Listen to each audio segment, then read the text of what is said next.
திருச்சியில் பிரதமர் மோடியோட ஸ்பீச்சில் தமிழ்நாட்டுக்கு என்ன அறிக்கை வந்தது தெரியுமா? அதை பற்றி தான் இந்த வீடியோவில் பார்க்க போகிறோம். முதல்ல 5650 கோடிக்கு வளர்ச்சி திட்டங்கள் நம்ம தமிழ்நாட்டுக்கு வரும்னு சொல்லியிருக்காரு. 370 கிலோமீட்டருக்குள்ள கிராம சாலைகள் மேம்படுத்தப்படும் அப்படின்னு இருக்கிறாரு.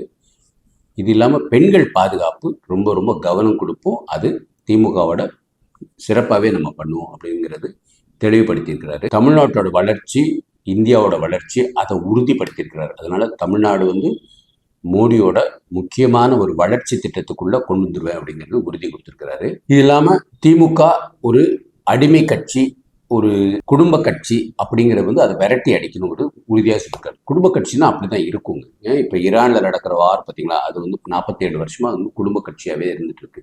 திராவிட முன்னேற்ற குழு அந்த லெவலில் தான் அவங்க கொண்டு போவாங்க. எதுவாக இருந்தாலும் என் பேரனுக்கு இது தேவை, என் பேத்திக்கு இது தேவை, என்னோட மருமகனுக்கு அது தேவை, அந்த சிந்தனையில தான் அவங்க இருப்பாங்க. ஒரு குடும்பத்துக்குள்ளே இருந்து எல்லா வேலைகளும் செஞ்சுட்டு இருப்பாங்க. ஒரு தெளிவான ஒரு சிந்தனையில் அவங்களுக்கு வராது.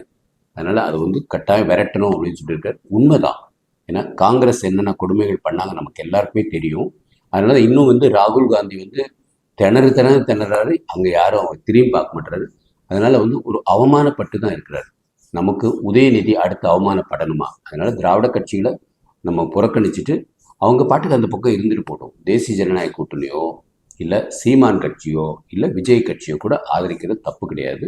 என்னோட சிந்தனையில் உங்கள் கருத்தை பதிவு பண்ணுங்க.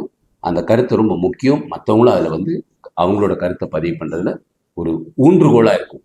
வாழ்க பாரதம், வளர்க தமிழ், ஒளிரட்டு தமிழகம்.